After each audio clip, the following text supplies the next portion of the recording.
Hello and welcome to Mental Awakening, the podcast that explores all topics related to trauma recovery, mental health, chronic pain, and healing.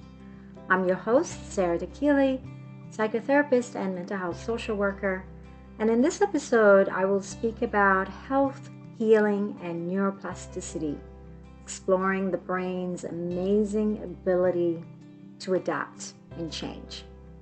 Hi everybody, welcome back to another episode with me. It's good to be back. In this episode, I want to talk about health and healing from my own experience and also talking a bit about the meaning of neuroplasticity. What is neuroplasticity?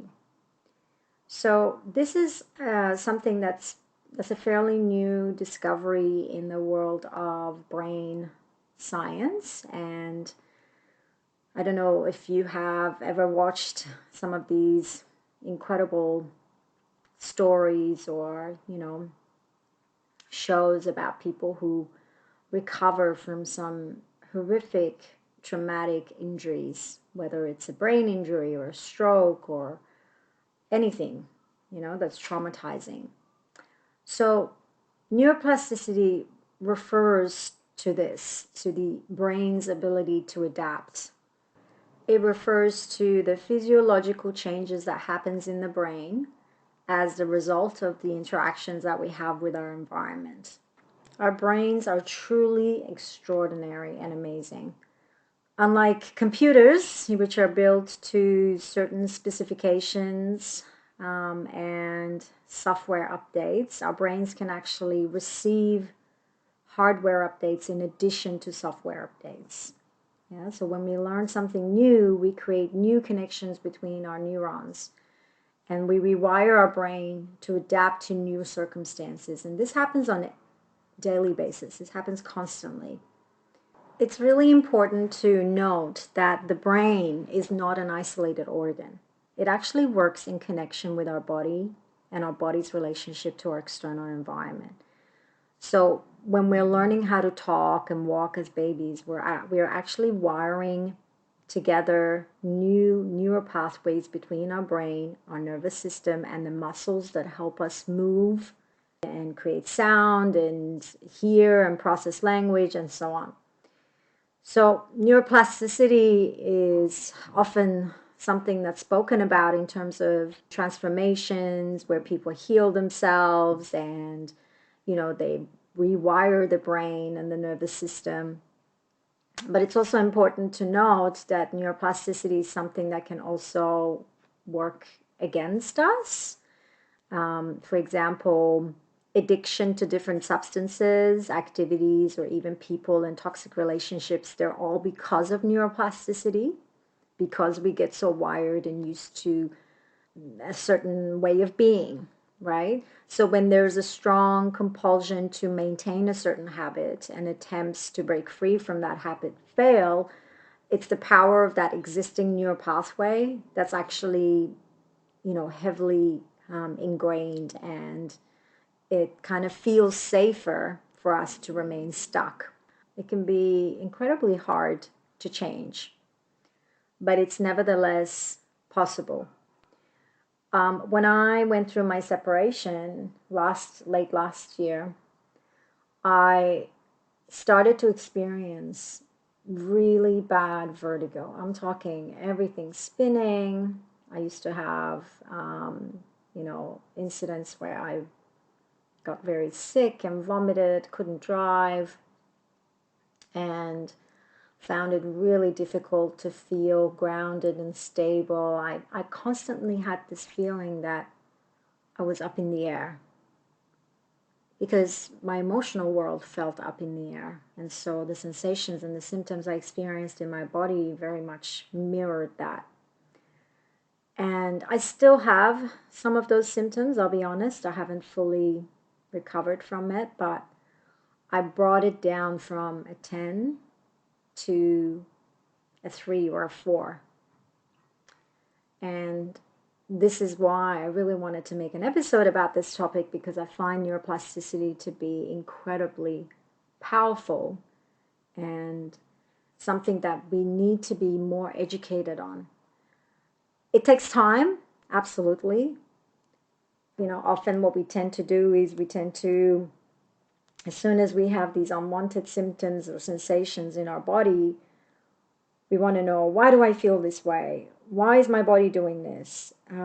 Is there a medical reason for this? Why can't the doctor see that? It's very frustrating. The first thing we do is go to the doctor, talk to a health professional, and sometimes they can't answer these questions for us. When I first went to a doctor about vertigo, they gave me medication for like schizophrenia, which was ridiculous.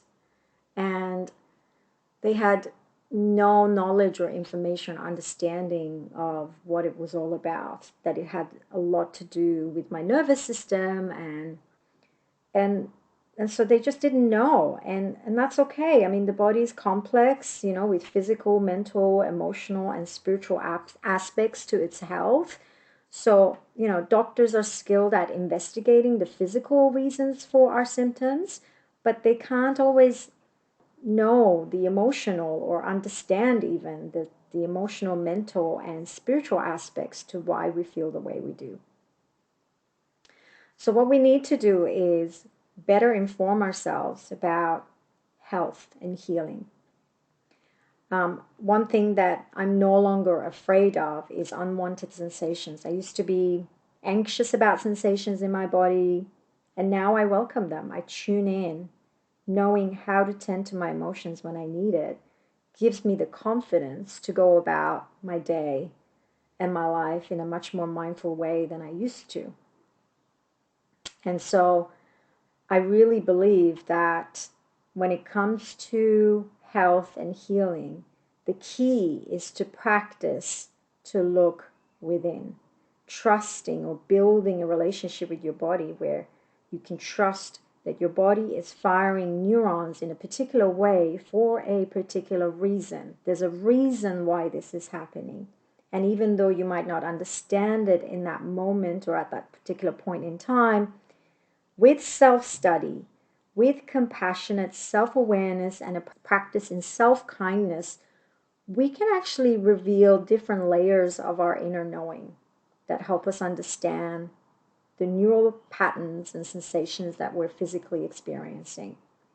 I think when it comes to this stuff, it's important also to talk about chronic stress, because we're living in a world with constant 24/7 demands, deadlines, overstimulation, constant thinking, constant activation of the nervous system. So eventually what's, stressful might be perceived as a minor threat to the overall safety of the system, and it kind of gets registered as, oh, well, this is just the norm, this is how it is. But over time, the body's system starts to learn how to exist at a completely different baseline. And it's a very gradual thing and occurs over a long period of time. The changes in the neural pathways are less obvious.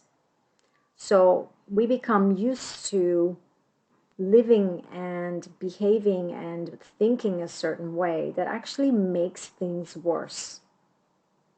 What's interesting is that if you use your right brain, activate the right side of your brain, which is that creative brain, you can actually benefit so much more. You can rewire your brain with neuroplasticity so much faster when you're actually creative. So when you're traveling or exposing your brain to different stimulation or new environments, opening up new pathways and activity in the brain, when you're learning a musical instrument that actually increases connectivity between brain regions and helps you form new neural networks, when you're expanding your vocabulary, maybe learning a new language, or creating artwork that enhances the connectivity of the brain, and can boost memory, even empathy, attention, focus, mindfulness, dancing, which reduces the risk of Alzheimer's and increases neural connectivity. So things that really help us to be present and mindful and to be in the state of enjoyment, in the state of curiosity, engagement, focus. These are all really beneficial for us. Another thing that's important to note is that we tend to label unwanted feelings or sensations in our body, such as pain, depression, anxiety, as abnormalities rather than viewing them as normal, viewing them as effective ways in which our body is communicating to us. If you're not listening to your body, no one is. Yeah, it can sound a bit weird, but feeling the full spectrum of our emotions is actually normal. Whether it's jealousy, hostility, grief, sadness, loneliness, joy, anxiety, all of these emotions carry messages of wisdom. And they really do teach us something about ourselves. It can also be emotions or sensations that are triggered by something external, whether it's a sound, whether it's another person. When we learn to connect with our inner world and support our emotional selves, we can actually think more clearly and function in a much more efficient way in the external world. And this is something that often gets dismissed because we're taught culturally to buy this pill or buy that device or rely on someone external to fix us. And we can also fall into the trap of shaming ourselves, hiding from what we feel, judging ourselves, not even acknowledging where we're at. And so, a really good perception or perspective to have around that is to tell yourself, I'm allowed to feel this way. My body's communicating with me. My body needs something. I'm wondering what it needs. And I can find support for this. It's normal to feel this way. I've got this. Culturally, we're very much trained to suppress our emotions and display only pleasant feelings to other people. Don't cry, calm down, don't get angry, don't be sad. But that way of treating ourselves is incredibly unkind, and it can become quite overwhelming, when we run away from our feelings and emotions, when we don't like how we feel, whether it's physical pain or emotional pain. We've become conditioned to run away from discomfort. And yet, you have to feel it to heal it. I've said that many times. I know for myself, I've had to sit with, and I'm still sitting with some incredibly uncomfortable sensations, feelings, when we're in those symptomatic moments. Some of the neurons that I've experienced have been firing patterns of dizziness, nausea, ringing in my ear, spinning, rocking, swaying, buzzing, and these are all uncomfortable sensations that just made me realize I do not feel right. The physicians, the doctor, there was very little they could do. They just basically gave me tablets or medications to just deal with the symptoms. But the problem is that medication can't change neurons for you. Your family members can't do that. Doctors can't do that. No one can change your neurons for you. Even though I had a brilliant physiotherapist who supported me, she couldn't change the neurons for me either. Only I had to change the neurons from within. So self-study is incredibly important when it comes to health and healing. Patience, self-kindness, and self-compassion are essential to neuroplasticity. We're not going to be able to build neural pathways unless we're feeling relaxed and at ease. It really is about being patient with yourself and trusting that the sensations that you're experiencing in your body carry important messages for you. And both pleasant and unpleasant sensations, they come and go. It's not something that we're meant to control. And so it's really about becoming comfortable with being uncomfortable. When it comes to health and healing, it's important to note that medical professionals, doctors, health professionals, they can be your investigation assistants. Yeah, they can assist you in gathering important knowledge about your body, but they cannot necessarily heal you. Healing is something that comes from within us. Healing is something that has to do with your energy and with your power, your authentic power. We get separated from this power from childhood. I've spoken about this in previous episodes. What empowers us? When we are authentically ourselves, when we speak our truth, when we implement boundaries, when we let go of the things that no longer serve us, the trauma narratives, the responsibility of carrying other people on our shoulders, or their lessons, their emotional needs. When we let go of our conditioning, we tap into our power, our authentic power. One of the things that I've come to recognize in my own life and through the work that I've been doing is that power is the fundamental ingredient of the human experience. When you have power from within you, everything will naturally respond to that internal power from within. And I'm not referring to egoic power. I'm referring to authentic power. In my own life, so far in my own professional world, I've spent decades in the company of some incredibly wonderful people from all over the place, listening to their stories, and truly marveled at the journey of every person, their challenges, their talents, their accomplishments, the many wonders that make up the gift, the gift of being a human. One of the things that people mostly describe to me in their struggles is their times of disempowerment. This is the thing that we all have in common. The details will change, but the path of disempowerment, that feeling inside, is identical.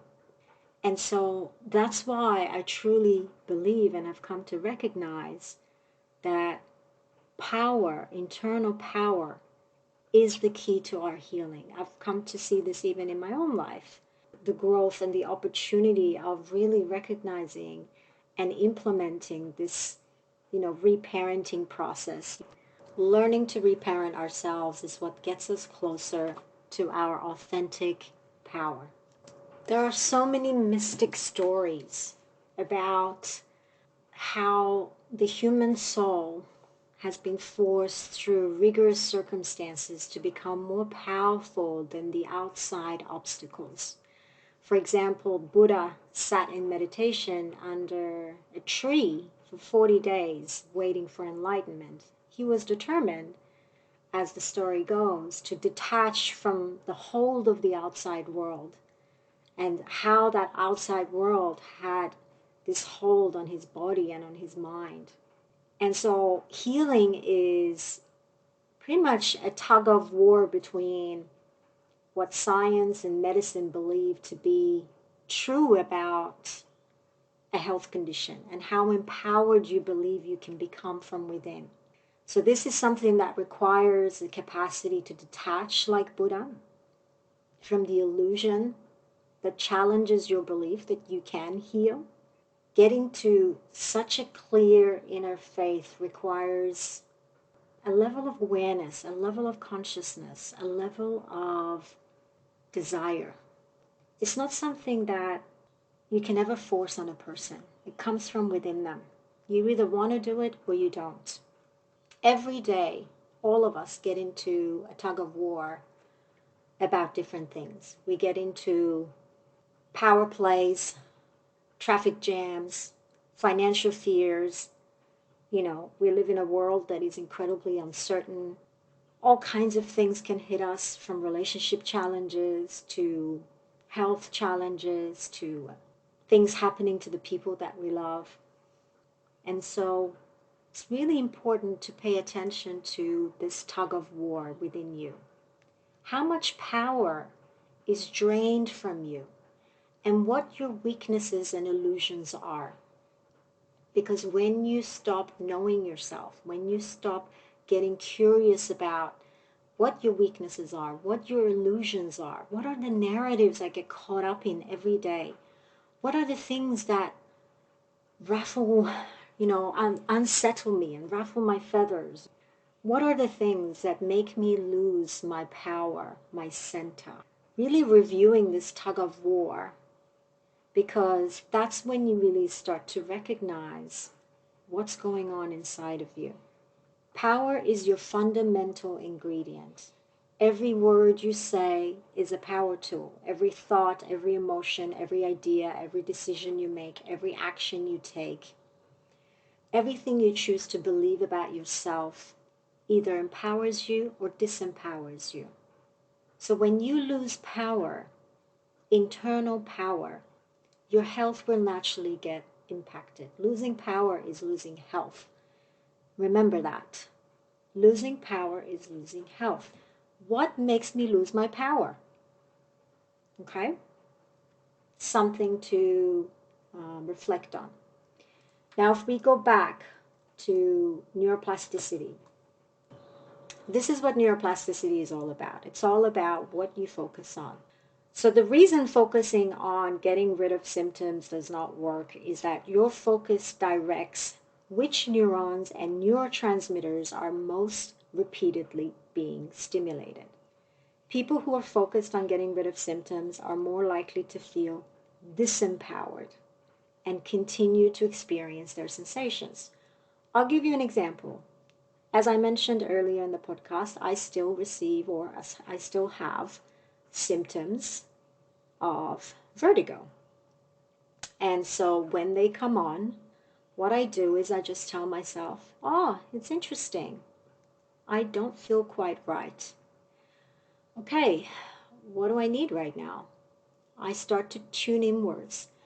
What's going on for me mentally, emotionally, spiritually? When I'm talking about spiritual connection, I'm always referring to your relationship with yourself, your relationship with the world around you. What am I telling myself? It could be that I have a million things going in my head. I'm not fully present. It could be that I'm actually really physically tired and in need of slowing down, in need of a nap, in need of body scanning and just becoming present and tuning into my body. As soon as I start to slow down, tune inwards, and even tell myself, it's okay for me to feel the way I am. I don't always have to feel good. I let go of these, universal limiting beliefs that my body should always be healthy. My body should always be good. My body is always a reflection of my internal emotional world, whether it's conscious or unconscious. And I have come to accept that. I'm okay with that. So whenever we start to focus on the symptom, we're actually making it worse for ourselves. Being a victim will strengthen those feelings of hopelessness and those hopelessness pathways in your brain and make you feel more like a victim. So really noticing, what is my default internal setting? Because that's how you can start to make a different choice, right? That's how you can start to realize and recognize, I'm not a victim. I can take my power back by exploring my internal world and beginning a self-study process. You don't have to master this stuff straight away. You don't have to be a master at neuroplasticity. This stuff takes time. What you need is to be patient with yourself and not judging this process. Permission to be a beginner, even if it's for a lifetime, is the most loving thing you can do for yourself. Growing with openness to what you feel each moment. If this is how my body is right now, that's okay. Symptoms come and go, no big deal, right? Symptoms disappear and become replaced by a different sensory experience when we learn to feel at home within ourselves. I've heard clients say to me, this is never going to go away. I feel my symptoms constantly. Why can't I get rid of this? Why am I like this? And every time I hear that, I always remind them, notice this voice inside your head that is closed-minded, that is rigid, that is inaccurate, that is afraid. Notice this voice is really just trying to protect you by seeking answers for you. But it's not helpful. It's just a vulnerable part of you, often connected to that inner child that's afraid, seeking reassurance. And then all you've got to do is, again, practice this reparenting process. You're not powerless.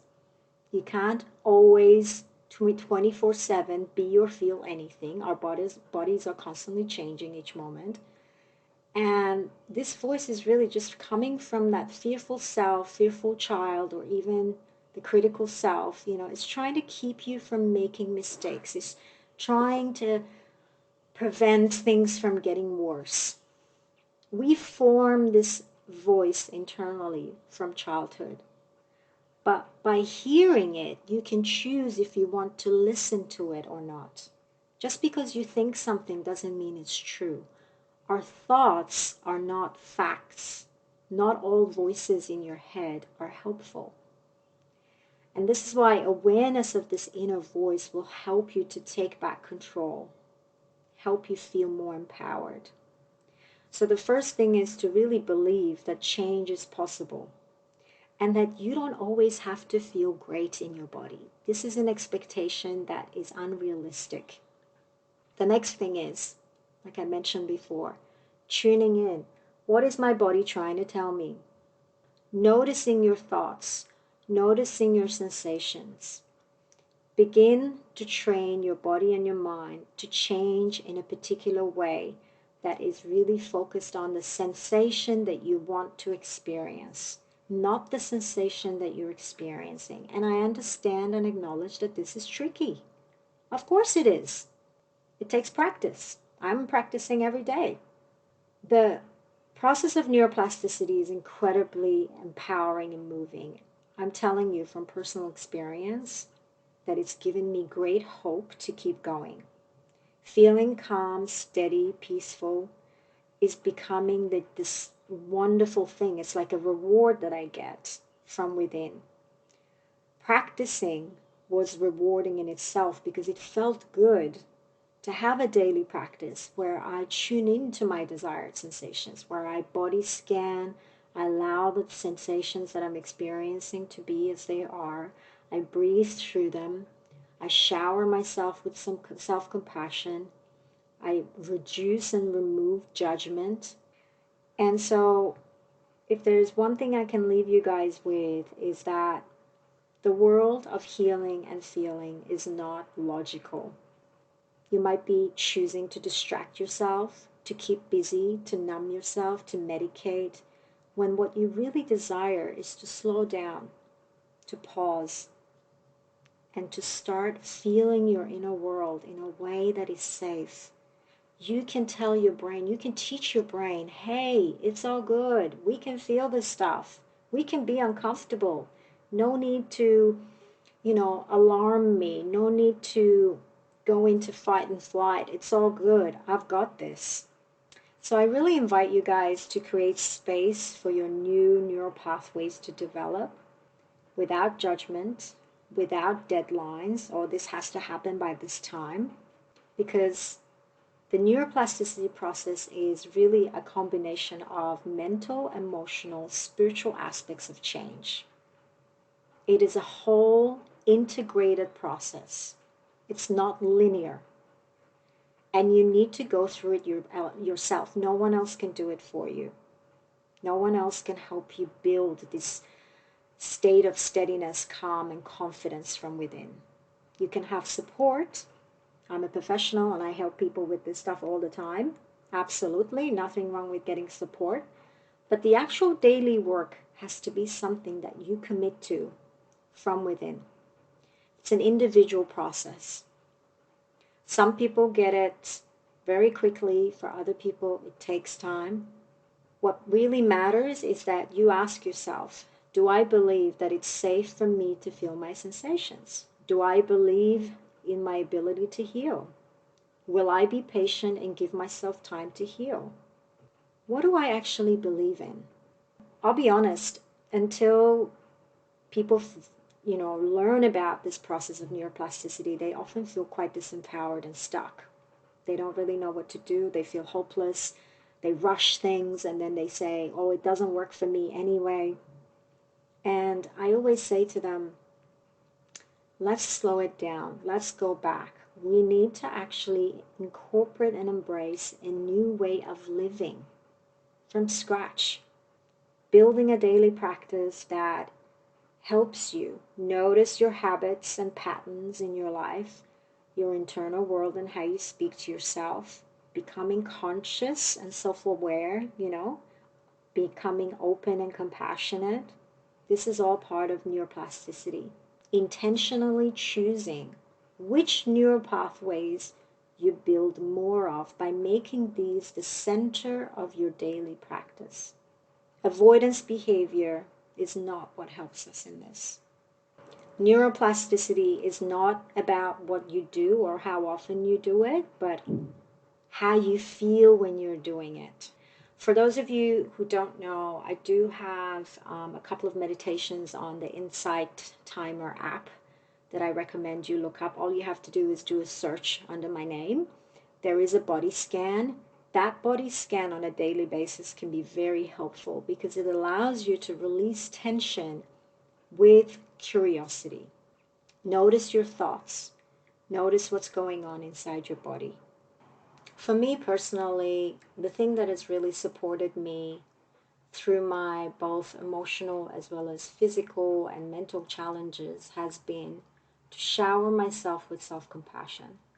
Put my hand on my heart, tune into the feelings of whatever it is, whether it's panic in the middle of the night, whether it's loneliness, anxiety, sadness, grief, anger, feeling it all, and then releasing, letting it go.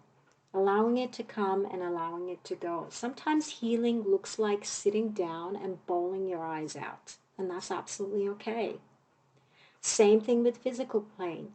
Learning to lean into the sensation and communicating messages of safety to your brain is the best thing you can do. Maybe just by even accepting it, surrendering to it, there's a sense of ease that can come on. What am I noticing as I do this? So again, I want to leave you guys with this. I know I said I'm going to leave you guys with one thing, but then I kept babbling, but this is it. This is it, guys. When we feel powerless, we make powerless choices. When we feel empowered, we're in a position to make empowered choices. Every choice we make begins with us first referring to our own sense of power and whether we perceive ourselves as safe or as victimized, as victorious, as respected, as loved, as alone, as abused, as entitled, whatever it could be. True power lies in taking control of your perceptions and your capacity to control the illusions, right? So, few questions to reflect on. What is false for me? What is real for me? What choices do I make that elevate me, make me feel good, make me feel liberated? What thoughts make me feel good? What states of being makes me feel good? How do I decide what has power for me? What disempowers me? What is true inner power for me? What makes me suffer? What makes me feel good? If I heard an inner command, am I free enough to act on it? Or do I need the confirmation and the reassurance and the approval of others? Do I trust myself? What would I need to do to trust myself? What would it take for me to trust myself? How would it feel to trust myself? What do I need to practice and implement to trust myself? To trust in my ability to heal, in my ability to say no, in my ability to be real, to be honest, to be truthful, to be myself? These are a couple of questions that I encourage you to reflect on. All right, guys, I'm going to leave it there for today. My apologies if the sound hasn't been the best today. I made the mistake of leaving the microphone next to a fan. I will be more mindful next time. Thank you so much for tuning in. I look forward to speaking to you guys again in a couple of weeks with a brand new episode. If you like this episode, please do leave me a review on Apple Podcast, as it will help others access the information shared. And if you would like to work with me, please contact me on mentalawakening.com.au. Until next time, take care, everybody. Bye for now.